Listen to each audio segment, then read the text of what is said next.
कारण सिनेमाच्या स्टोरी मागील गोष्ट ह्या पुस्तकातून आज मी तुमच्या समोर येणार आहे. नया दौर कसा बनला, नया दौर हा सिनेमा कसा बनला त्याची स्टोरी घेऊन. ऐका, खूप इंटरेस्टिंग स्टोरी आहे. बरेच प्रश्न उलगडतात त्याच्यात. सुरुवात करतो. नया दौर. एक टांगा भरधाव निघतो आणि मोटर धावाचं धडधडतं यंत्र मागे टाकत इब्रतीची शर्यत जिंकतो.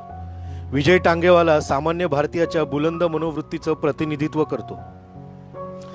लेखक अख्तर मिर्झाने वन लाइनरला जोडून क्लायमॅक्स रचला होता.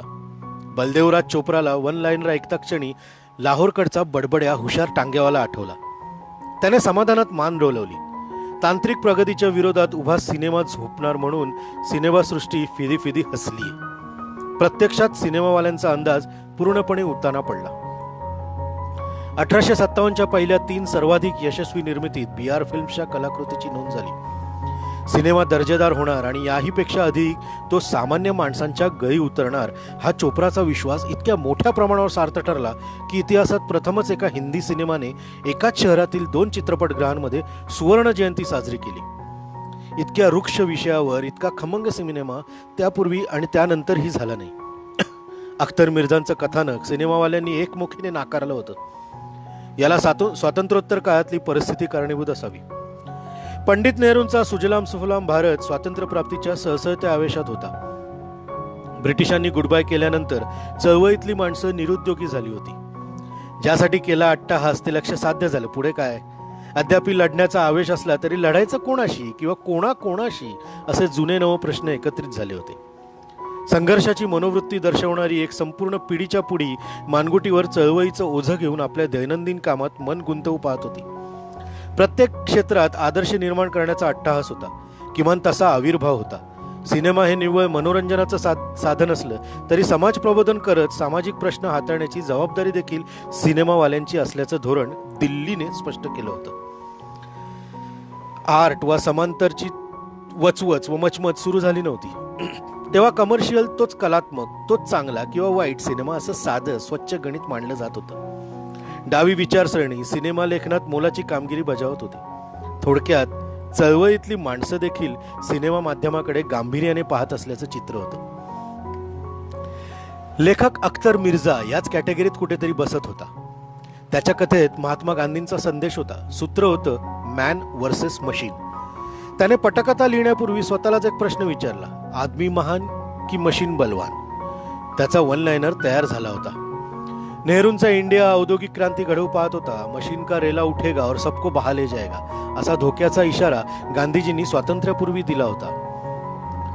पण म्हणून स्वातंत्र्य देशाची प्रगती तर थांबवता येणार नाही. या विचारसरणीतून नेहरूंचा देश हिरिरीने प्रगतीपथाकडे चालला होता. लोकशाहीत अडथळ्यांची शर्यत असते तशी ती इथेही होती. यंत्रसामर्थ्यापुढे मानवाची ताकद खुजी ठरू पाहते. माणसाच्या पोटावर पाय आणणारी, त्याला बेकार करणारी औद्योगिक क्रांती नेमकी कुणाला फलदायी ठरणार असा विरोधी सूरही उमटत होता. अख्तर मिर्झाची कथा याच शक्य अशक्यांभोवती फिरत होती. मिर्झाची बैठक प्रचारकी होती, मात्र त्याचा आवाका अतिविशाल असल्याने त्यात लोकप्रिय चेहरे अति आवश्यक होते. कॅमेऱ्याची चौकट ग्लॅमरने सजली तरच त्याला संदेश योग्य रीतीने आम जनतेपुढे जाईल याची मिर्झाला पुरेपूर कल्पना होती. त्याच्या डोळ्यांसमोर सर्वप्रथम उभा राहिला मुद्दई लाख बुरा चाहे तो क्या होता है म्हणून वाजत गाजत पडद्यावर अवतरणारा मेहबूब खान. मेहबूब प्रोडक्शन्स म्हणजे त्यावेळेचं टॉपचं बॅनर. मेहबूबपाशी बडा सेटअप, बडे स्टार्स, पटकथेकडे पाहण्याची विशाल दृष्टी आणि भव्य दिव्य संगीत देणारा संगीतकार नौशाद. मिर्झाने उत्साहात मेहबूब समोर वन लाइनरची पुरचुंडी उघडली. यंत्र आणि माणसाच्या शर्यतीत अखेर माणूस श्रेष्ठ ठरतो. माणसाने नेहमी यंत्र चालवलं, यंत्राने कधी कोणत्या माणसाला चालवल्याचं ऐकिवत नाही. माणसाच्या सकारात्मक ताकदीसमोर यंत्र पदार्थ ठरतं. मिर्झाने भाषण संपवलं. महबूब खवळला. त्याच्यातील नेहरू प्रेमी जागा झाला. मिर्झाचा दृष्टिकोन त्याला पूर्णपणे नेहरू सरकारच्या विरोधी वाटला. वन लायनर म्हणून त्याने मिर्झाचं कथानक कोत्या मनोवृत्तीचं आणि प्रगतीच्या मार्गात अडसर असल्याची सोयीस्कर समजूत करून घेतली. मिर्झाने लागलीच बिमल रॉयला चाचपून पाहिलं. बिमल रॉयला दुसऱ्या लेखकाच्या तयार पटकथेवर सिनेमा काढण्यात रस नव्हता. कुठल्या तरी समारंभात त्याला राज कपूर भेटला. कम्युनिझम, स्पेशलिझम अशा सगळ्या इझमवाल्यांमध्ये राज कपूरला विशेष रस. RK फिल्म्सच्या सैन्यात आधीच ख्वाजा अहमद अब्बास ऐस पैस पसरला होता. मिर्झाचा शिरकाव ही अशक्यप्राय गोष्ट होती, तरीही केवळ समोर आलाय म्हणून कुछ नया सुनाव अशी राज कपूरने त्याला गळ घातली. मिर्झाने घाई गडबडीत बाण सोडला. समारंभाच्या गर्दीत प्रत्येकाला ऐकू जाईल एवढ्या मोठ्याने राज कपूर हसला. टांगेवाल्याच्या प्रमुख व्यक्तिरेखेत तो काही केलं स्वतःला बसवूच शकत नव्हता. आता मात्र मिर्झाने हाय खाल्ली होती. त्याच्यापाशी आणखी 2 विषय होते, परंतु मॅन वर्सेस मशीनचा विषय पडद्यावर आला तर एक चाकुरी बाहेरचा सिनेमा निर्माण झाल्याचं समाधान मिळेल एवढं त्याला तीव्रतेने वाटत होतं. त्याने उलटा डाव टाकण्याचं नक्की केलं. कोणत्या तरी बेसावत क्षणी दिलीप कुमारला पकडून त्याला टांगेवाल्याचं प्रमुख कॅरेक्टर ऐकवायचं. दिलीप कुमार बॉक्स ऑफिसवर हुकुमाचा एक्का मानला जात असे. अभिनयाचा दर्जा आणि लोकाभिमुखता अशी 2 भिन्न पातळीवर तो सारखाच यशस्वी होता. त्याच्या एका इशाऱ्यावर निर्माते, दिग्दर्शक, वितरक धावून येत. तो भूमिका करायला तयार आहे म्हटल्यावर बाकी संपूर्ण यंत्रणा कार्यरत व्हायला वेळ लागला नसता. दिलीप कुमार, राज कपूर, देव आनंद लीलेया एखादं सिनेमाचं युनिट उभं करण्याइतके बलशाली होते. सिनेमासृष्टीच्या स्वातंत्र्योत्तर नव्या चौकटीत प्रपोजल मेकर्स अशी देखील या त्रिमूर्तीची वेगळी ओळख सांगितली जात असे. त्यापैकी राज कपूर आधीच गळपटला होता. देवानंदची इमेज आणि त्याचा गुलफाम चॉकलेट बॉय चेहरा भूमिकेला योग्य नसल्याचं मिर्झांचं मत होतं. म्हणजे राहिला फक्त दिलीप कुमार. तर मिर्झाने विषय छेडण्यापूर्वीच दिलीप कुमारने त्याला शब्दांच्या विळख्यात अडकून पुढच्या वर्षभरात नव्या पटकथेवर विचार करायला देखील वेळ नसल्याचं सांगून टाकलं. दिलीप कुमार पुरता विषय संपवून टाकला. प्रत्यक्षात मेहबूबने त्याला आधीच फीडबॅक दिला होता. दिलीप कुमार देखील कट्टर काँग्रेसवाला. तो नेहरू विरोधी कथानकात कशाला सहभागी होतो. मात्र कथानक नेहरू सरकारच्या विरोधात व प्रगतीआड येणारं नाही हे फक्त मिर्झांनाच ठाऊक होतं. सिनेमावाल्यांनी कोणी पूर्वकथानक ऐकण्याची तसदीही न घेता त्यावर लेबलं लावली होती. यंत्र विरुद्ध मानव अशा शीर्षकाचं कथानक फडताळावर जाऊन बसलं. स्वातंत्र्य भारतात आणखी भरपूर समस्या होत्या. मिर्झापाशी आणखी नवनव्या कल्पनांचा खजिना होताच. बलदेवराज चोप्राने त्याला बोलवलं. BR चोप्रा. त्या दिवशी तो नव्या कल्पना डोक्यात ठेवूनच गेलेला. नवा सिनेमा तातडीने सुरू करणं ही BR फिल्म्सची प्राथमिक गरज होती. 1951 साली त्याने श्रीगोपाल पिक्चर्ससाठी नव्या सेटअपनिशी अफसाना केला होता. स्वतःची कंपनी उभी करून पुढच्या निर्मितीवर विचार करण्यापूर्वी त्याला इतर निर्मात्यांच्या ऑफर येऊ लागल्या. नवी फिल्म कल्पनी चालवायची तर पैशाचा ओघ आवश्यक आहे असा विचार करून त्याने 1953 साली शोले म्हणजे त्या काळचा अशोक कुमार आणि बीना रॉय यांचा आणि 1954 सालात चांदनी चौक म्हणजे मीना कुमारी आणि शेखर असे 2 बाहेरच्या बॅनर्सचे सिनेमे दिग्दर्शित केले. त्यानंतर मात्र स्वतःची कंपनी स्थापन करावी असं त्याला प्रकर्षाने वाटू लागलं. मनाजोगती कथा देखील सापडली होती. अशोक कुमार, मीना कुमारी, सुनील दत्तला घेऊन विधवा विवाहाच्या समस्येवरचा त्याचा एकही रास्ता प्रदर्शित झाला.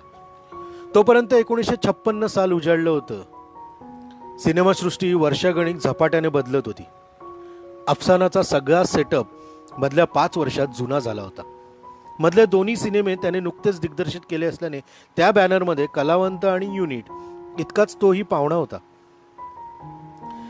3 सिनेमांच्या उत्तम यशानंतरही एकही रास्ताची जुळवाजुळवी करताना त्याला नव्याने श्री गणेशा करण्याइतपत मेहनत पडली होती. मात्र या सिनेमा दरम्यान तयार झालेला पुढच्या वर्षभरात त्याला टाकोटाक नवा सिनेमा चित्रपटगृहापर्यंत न्यायचा होता. यासाठी त्याला नवनव्या कल्पनांच्या वन लायनरपेक्षा तयार पटकथेची आवश्यकता होती. मिर्झाने त्याला एकापाठोपाठ एक वन लायनर कल्पना ऐकवल्या. चोप्राच्या पचनी पडेनात. जगात होत्या नव्हत्या तेवढ्या समस्यांवर दोघांनीही गप्पा मारल्या. आगळपगळ चर्चा झाली. सिनेमा निर्माण करण्याच्या शक्य अशक्यांतावर बोलण्याच्या नादात मिर्झाने 3 शब्द नकळत उच्चारले: मॅन वर्सेस मशीन. तयार स्क्रिप्ट, थोडंफार पॉलिशिंग आणि सिनेमा सरळ सेटवर. चोप्राने कथानक ऐकवण्यात रस दाखवला. सुरुवातीलाच अनुत्सुक, नकारात्मक मत न देणारा पहिला निर्माता दिग्दर्शक मिर्झाला अखेर सापडला. दोघांपाशी अख्खी संध्याकाळ वाटल्यास संपूर्ण रात्र होती. मिर्झा उत्साहात ऐकू लागला. चोप्राला त्याचं शीर्षक खटकलं होतं. कथानकात बऱ्यापैकी शक्यता जाणवू लागल्या. मिर्झाचं मॅन विरुद्ध मशीनवाला ट्रॅक कथानक संपलं तोपर्यंत चोप्राच्या डोक्यात 2 नायक 1 नायिका असा त्याचा समांतर प्रवास सुरू झाला होता. तो काळ असा होता की त्यात गाण्यांशिवाय सिनेमा निर्मितीची कल्पना देखील अशक्य होती. चोप्राच्या समांतर प्रवाहात गाण्यांच्या सिच्युएशन्स आपोआप निर्माण झाल्या होत्या. प्रमुख विषयाच्या सूत्रांच्या प्रखरतेत प्रेम त्रिकोणांचं महत्त्व किती याविषयी मात्र त्याच्या मनात संदिग्धता होती.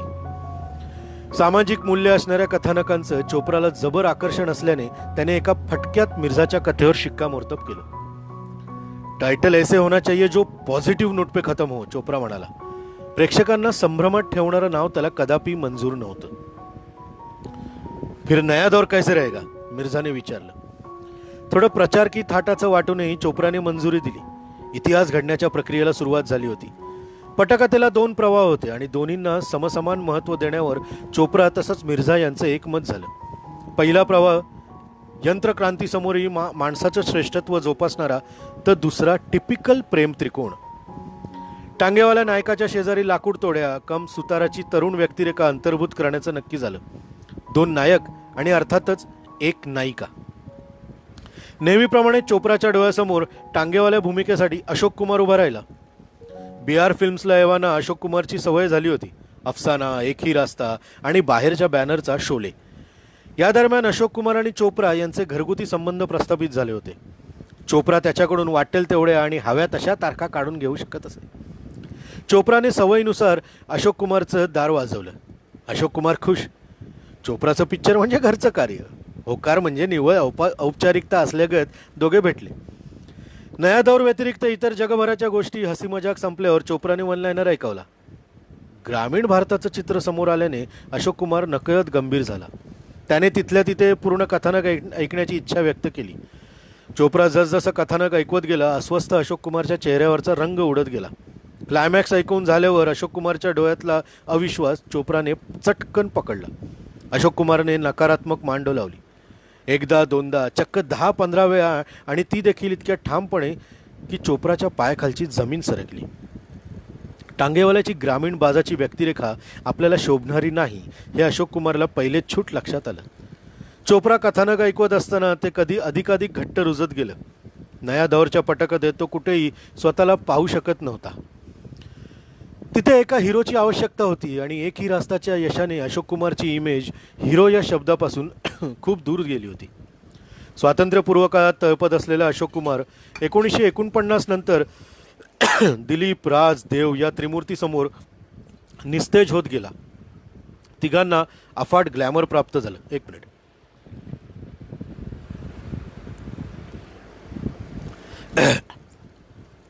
संपूर्ण तरुण पिढी या तिघांनी आपापसात वाटून घेतली. इतरांसाठी प्रेक्षक वर्गच उरला नाही. अशोक कुमारकडे वयस्कर प्रकृतीच्या तरीही महत्त्वाच्या व्यक्तिरेखा चालून आल्या.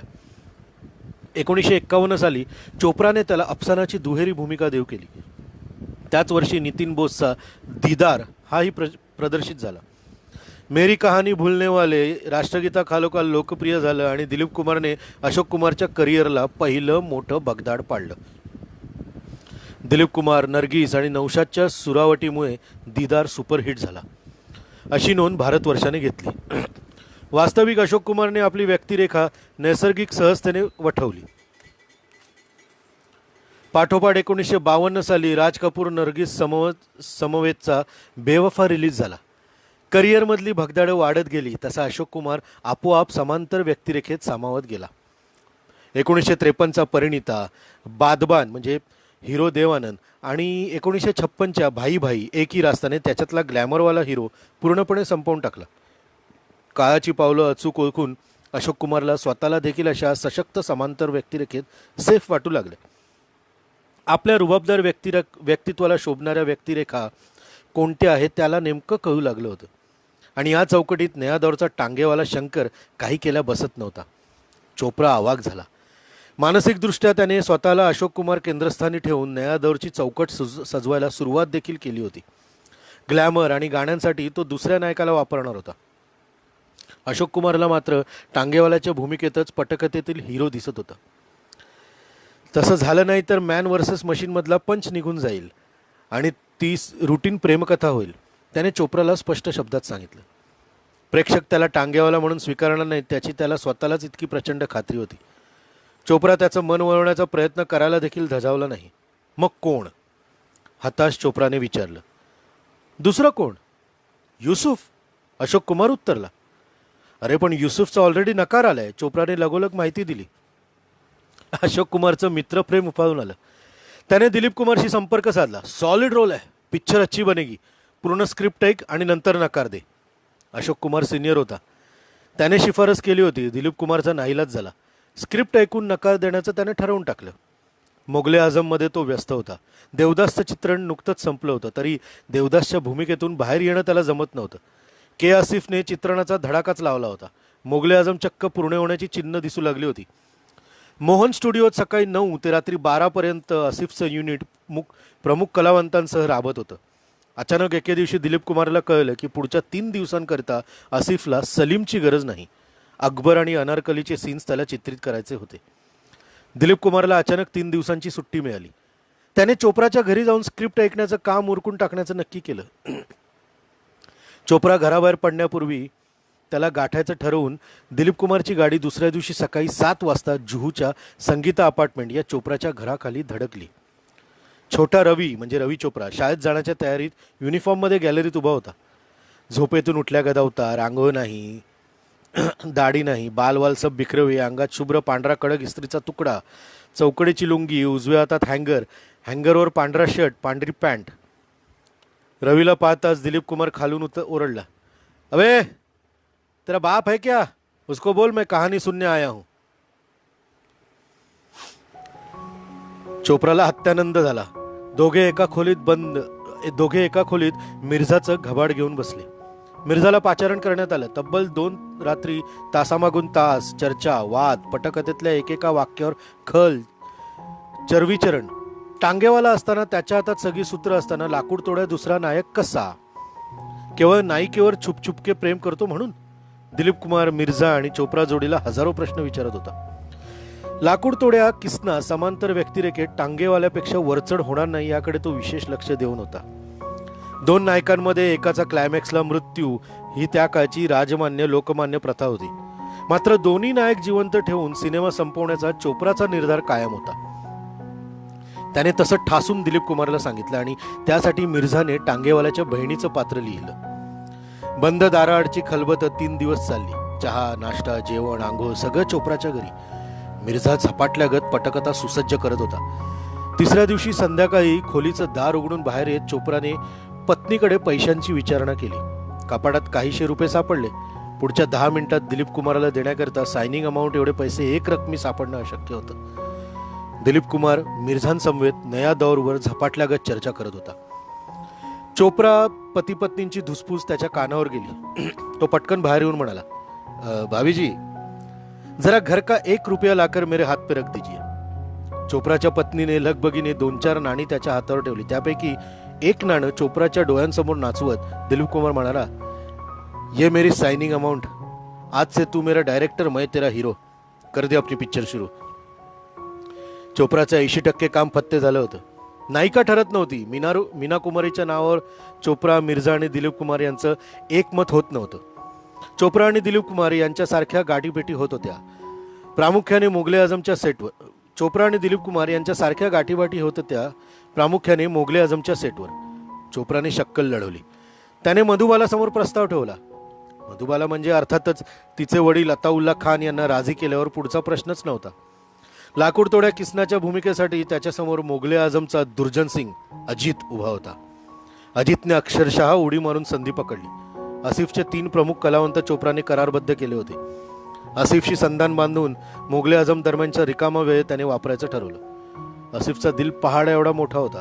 त्याने मंजुरी दिली. दिलीप कुमार, मधुबाला, अजित, चांद उस्मानी, जीवन आणि जॉनी वॉकर असा जंगी बेत रचण्यात आला. सिनेमा 90% आउटडोअरला चित्रित होणार हे चोप्राला 3.5 महिन्यात त्यांचं चित्रीकरण आटपून पावसाळ्यापूर्वी म्हणजे जूनच्या आसपास तो रिलीज करायचा होता. 8 दिवसांचं पहिलं शेड्यूल स्टुडिओत पूर्ण करायचं असं ठरलं. कलाकारांना कॅरेक्टरचा फील येणं अति आवश्यक होतं. दिलीप कुमार मधुबालाचा रोमॅन्टिक सीन चित्रित झाला. खरं तर 8 दिवसांचा कालावधी म्हणजे 20% इंडोअर चित्रण उरकणं क्रमप्राप्त होतं. परंतु दिलीप कुमारच्या मानेवर अद्यापही देवदासच्या भूमिकेचं ओझं आरूढ होतं. तिथून बाहेर येण्याकरिता त्याला वेळ लागत असल्याचं चोप्राच्या पहिल्याच दिवशी लक्षात आल्यानंतर त्याने धीम्या गतीने दृश्य चित्रित करायचं ठरवलं. पहिलं सत्र कलावंतांच्या कलाकालाने घेत भोपाळच्या आउटडोअर चित्रीकरणापासून धडाक्याने वेध राखायचा याची पूर्ण आखणी चोप्राने कागदोपत्री करून ठेवली होती. यासाठी लेखक अख्तर मिर्झाने भोपाळला प्रत्येक दिवशी सेटवर असावं अशी योजना केली. मधुबालाचे जन्मदाते अताउल्ला खान यांनी चोप्राच्या मनसुब्यांना पहिला सुरुंग लावला. मधुबाला आउटडोअरला येणार नाही अशी त्यांनी अधिकृत घोषणा केली. संपूर्ण युनिट हादरलं. मधुबालाची तब्येत बरी नसल्याचं कारण आणि तिच्या हृदयरोगाचं मेडिकल सर्टिफिकेट त्यांनी चोप्रांसमोर धरलं. संपूर्ण सिनेमा मुंबईत आणि स्टुडिओत करावा अशी अताउल्ला खान यांनी मागणी केली. पण टांगा आणि मोटारीची रेस स्टुडिओत कशी शूट करणार? अख्तर मिर्झा संतापाने फुतकारला. भोपाळच्या आउटडोअरची तयारी झाली होती. हॉटेल रिझर्वेशन्स पासून विमान प्रवासाची तिकीटं हातात होती. सगळ्या अधिकृत सरकारी पातळीवरच्या परवानग्या देखील होत्या. आउटडोअर रद्द करणं म्हणजे BR फिल्म्सला किमान त्यावेळी लाखभर रुपयांचा फटका बसला असता. आणि मुख्य म्हणजे सिनेमा स्टुडिओत करण्याची मागणी पूर्ण होणं शक्यच नव्हतं. उलट आउटडोअर लोकेशन्स, धूळ, माती, रखरखाट, घमेली, फावडं, ग्रामीण जनतेचं मातीशी एकरूप होणं या सर्व गोष्टी नया दौर नामक पटकथेच्या अविभाज्य घटक होत्या. हेच या पटकथेतलं वेगळेपण होतं आणि हे वेगळेपण मारून टाकण्याचं अताउल्ला खान यांनी ठरवलं होतं. चोप्राने नानाविध प्रकारे त्यांची समजूत घालण्याचा प्रयत्न केला. दोघांमधला संपर्क म्हणजे केवळ चिठ्ठ्या, चपाट्या आणि नोटिसी उरल्या. अताउल्ला खान ऐकेनात. शूटिंग व्यतिरिक्त मधुबालापर्यंत पोहोचणं अशक्य होतं. अशा चोप्राने नायिका बदलण्याचा निर्णय घेऊन टाकला. भोपाळचं आउटडोअर चित्रण रद्द करून वाया जाणारा पैसा आणि सिनेमा स्टुडिओत केल्याने पटकथेची होणारी हानी यापेक्षा 8 दिवसांचं रिशूटिंग करणं चोप्राला नक्कीच परवडणारं होतं. त्यातून तेवढ्या 8 दिवसात दिलीप कुमार, अजित, लीला चिटणीस यांच्यावरच अधिक दृश्य चित्रित झाली होती. मधुबालाचे तेवढे 2 सीन्स म्हणजे फक्त 2-2.5 दिवसांचं शूटिंग करणं आवश्यक होतं. चोप्राच्या पाठीत दिलीप कुमार पहाडासारखा उभा राहिला. दोघांनी फिल्डिंग लावली. एका संध्याकाळी वैजयंतीमालाची आजी यदुगिरी देवी चोप्राच्या ऑफिसमध्ये बसलेली आढळली. वैजयंतीमाला अद्याप मुंबईच्या चित्रपटसृष्टीत नौकी होती. बिमल रॉय दिलीप कुमार जोडीचा देवदास एवढंच तिच्यापाशी घसघशीत भांडवल होतं. तरीही देवदास प्रदर्शित झाला नव्हता आणि मधुमतीचा फक्त विचार बिमल रॉयने वैजयंतीमालापाशी बोलून दाखवला होता. यदुगिरी देवी मोठ्या बॅनरच्या शोधात होतीच. BR फिल्म्सच्या खाती 2 सुपरहिट सिनेमे आणि सध्या गाठीशी दिलीप कुमार सारखा सुपरस्टार होता. यदुगिरी आजीचे डोळे लकाकले. तिने नातीच्या तारखांची डायरी चोप्रासमोर ठेवली. आता चोप्राने असताना सावरल्या. त्याने बाबूराव पेंटल यांच्या फिल्म इंडियात नया दौरची मोठी जाहिरात दिली आणि कलावंतांच्या यादीत मधुबालाच्या नावावर ठळक फुल्ली मारल्याचं अधोरेखित केलं. सिनेमासृष्टी खडबडून जागी झाली. अताउल्ला खान यांच्या पायाखालची जमीन सरकली. तिकडे करीमुद्दीन आसिफ मोहन स्टुडिओत बसल्या बसल्या गारठला. नक्की काय झालं याचा शोध तपास सुरू झाला. मोगले आझम देखील नया दौरच्या पुरात वाहून जाणार की काय अशी भीती आसिफच्या युनिटला वाटू लागली. मात्र मोहन स्टुडिओतलं शूटिंग निर्विघ्नपणे सुरू होतं. दिलीप कुमार, मधुबाला आणि पृथ्वीराज कपूर यांच्यातले संघर्ष आसिफ चित्रित करत राहिला. नया दौरच्या संघर्षाची सावली देखील मोहन स्टुडिओत सापडत नव्हती. दिलीप कुमार, मधुबाला, इमाने इतबारे, मोगले आझम पूर्ण करीत होते. सिनेमासृष्टी अस्वस्थ झाली. त्यांच्या हाती काहीच लागेना. भोपाळचं आउटडोअर चित्रण जवळ येऊ लागलं तसा एके दिवशी चोप्राने बॉम्ब टाकला. नया दौरच्या जाहिरातीत दिलीप कुमार समवेत वैजयंती मालाचं नाव झळकलं. अताउल्ला खान यांनी सरळ न्यायालयाकडे धाव घेतली. एक नया दौर गेल्याचं दुःख नव्हतं, पण त्यामुळे सिनेमासृष्टीतल्या तमाम निर्माता मंडळींना योग्य तो मेसेज पोहोचवण्यात चोप्रा यशस्वी झाला होता. नुकसान सोसून त्याने नायिका बदलली. एवढी गोष्ट मधुबालाची करिअर संपवण्याकरता पुरेशी होती. मुलीची करिअर तमाम होणार या काळजीने मुलीचा बाप कोर्टाकडे धावला. नया दौर मुख्य चित्रण सुरू होण्यापूर्वीच त्याला प्रसिद्धी मिळू लागली. चोप्राच्या सिनेमाला चित्रणापूर्वीच ग्लॅमर प्राप्त झालं. इतका मोठा निर्णय चोप्रा इतका तडकाफडकी घेईल असा अताउल्ला खान यांना स्वप्नातही वाटलं नव्हतं. निर्माता जमातीने नायक नायिकेच्या हौशा मौजा आणि गरजा नेहमीच पुरवला असल्याचं सिनेमाचा इतिहास सांगत होता. इथे चोप्रा चक्क विचारी पुरुष असल्यागत वावरत होता.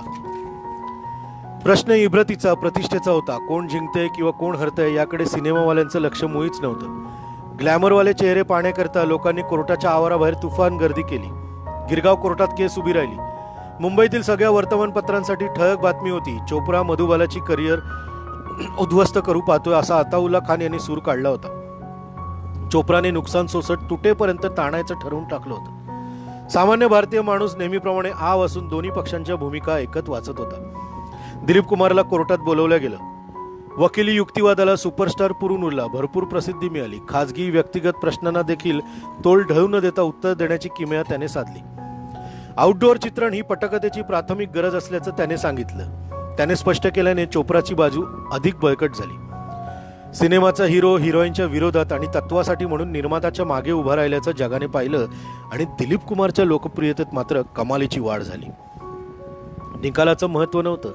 नया दौरमधून मधुबालाचा पत्ता कट झाला होता. दिलीप कुमारच्या साक्षीनंतर ती त्याच्यापासूनही दूर जाणार हे सत्य स्वीकारणं भाग होतं. दिलीप कुमारने तिच्यासाठी लंडनहून वांग निश्चयाची अंगठी आणल्याचं उघड झालं होतं. फिर्याद नसताना मधुबालाची ढासळती तब्येत, हृदयरोगामुळे आउटडोअरला ऊन थंडी वारा झेलणं शक्य नसल्याचं कारण फिर्यादी पक्षाकडून देण्यात आलं होतं. मात्र मोगले आझमच्या सेटवरची सलीम अनारकलीची जवळीक अताउल्ला खान यांना खटकत असल्याचं बोललं गेलं. अताउल्ला खान आपली सोने की मुर्गी सुपरस्टार दिलीप कुमारपासून लांब ठेवू पाहत असल्याची चर्चा सर्वाधिक होती. चोप्रा नव्याने डाव मांडू लागला. मधुबालाच्या दृश्यांना त्याने केराची टोपली दाखवली.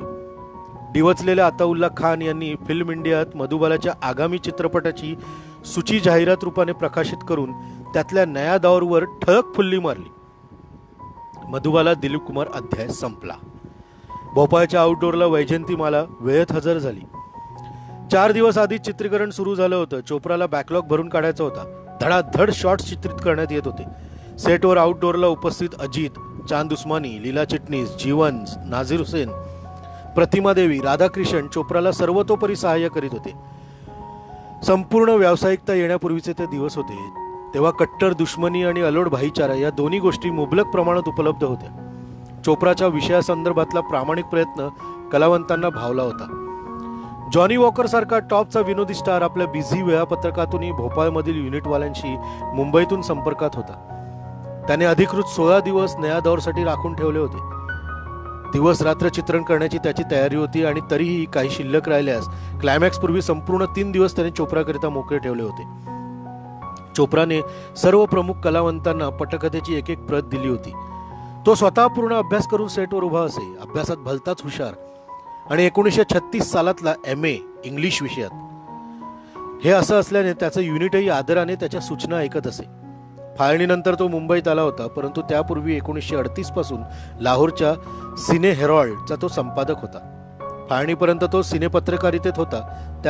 त्या काळात लाहोरच्या गल्लीबोळात असंख्य टांगे दिवस रात्र फिरत. मोटारी, ट्राम विलक्षण कमी होत्या. टांगे टमटम हेच सामान्य माणसांच्या हिंडण्या फिरण्याचं प्रमुख वाहन होतं. टांगेवाल्यांच्या गर्दीतही अब्दुल नावाचा एक तरुण पोरगा देखण्या गोऱ्या गोमट्या चेहऱ्यामुळे आणि अत्यंत स्मार्ट वावरामुळे चोप्राच्या दिले दिमागमध्ये कायम बसला. अब्दुल कायम बडबडत असे.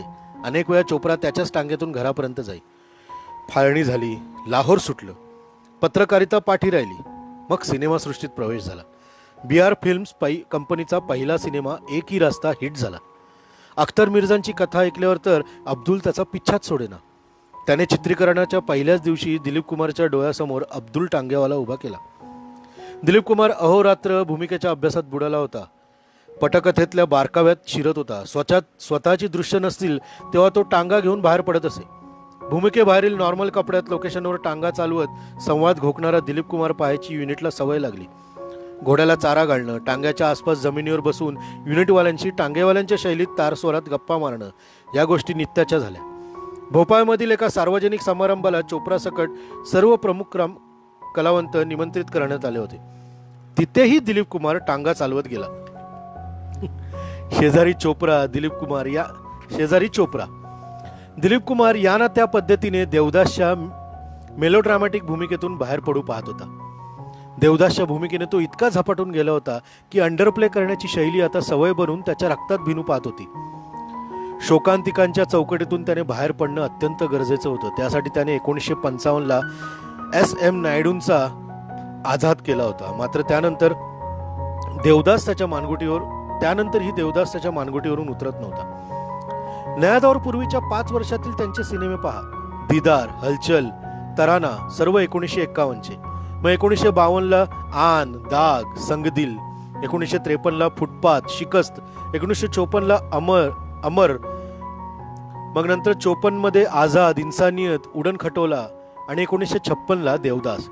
म्हणजेच मद्रासकडील आझाद आणि इन्सानियत वगळता त्याच्या इतर सर्व भूमिका धीर, गंभीर आणि कुडत बसणाऱ्या धाटणीच्या होत्या. अंडरप्ले अभिनय करायला पुरेपूर संधी देणाऱ्या होत्या. या उलट नया दौरचा शंकर रांगडा असणंही अपेक्षा होती. मुळात चोप्राच्या डोक्यात फिट बसलेला अब्दुल तारस्वरात बोलत हातवारे करणारा तरुण होता. अब्दुलचं व्यक्तिमत्व कथन करताना त्याच्या हाताचा वापर सर्वाधिक प्रकर्षाने जाणवत असल्याचं चोप्राने दिलीप कुमारच्या डोक्यात बिंबवलं होतं.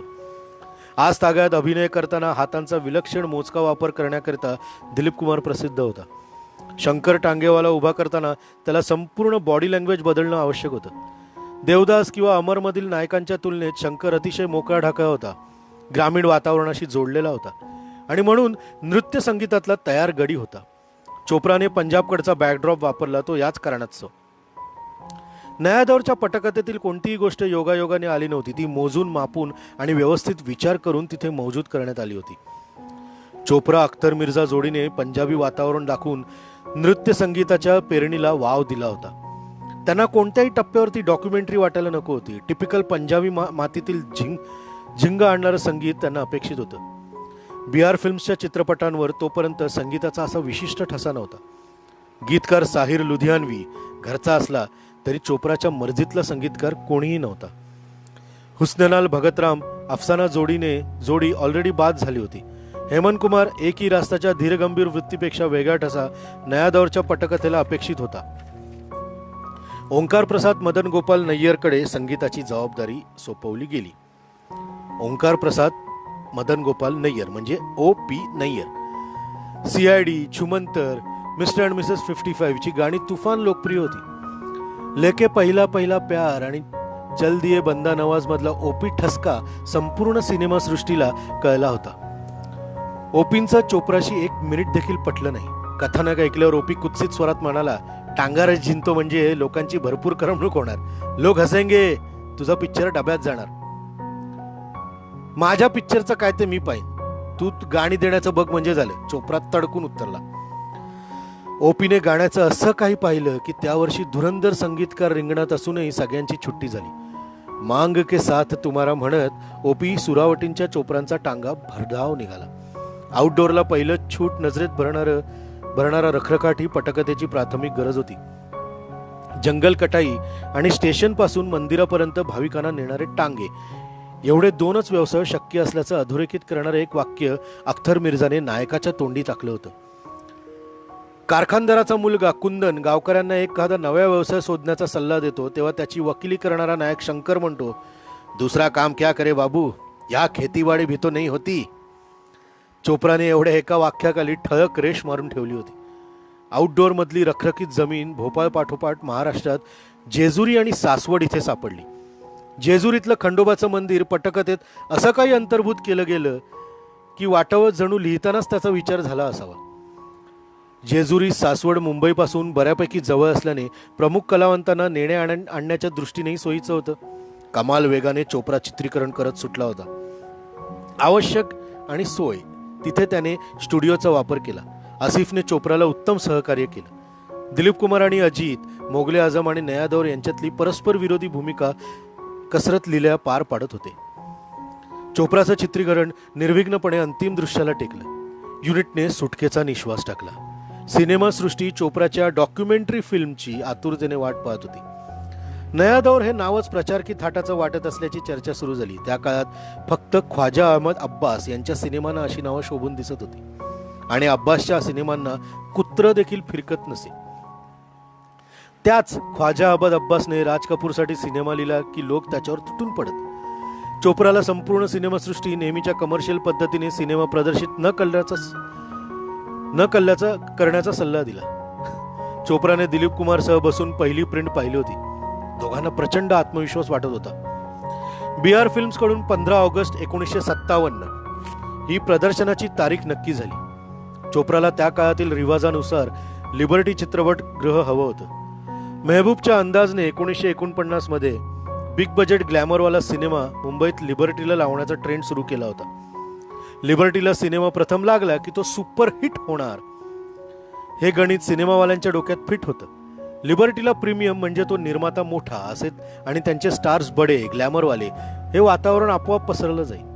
अंदाज आवाराचे मोठे बडे प्रीमियर्स लिबर्टीत होताना सामान्य माणसाने लांबून म्हणजेच समोरच्या फुटपाथावरून आव असून पाहिले होते.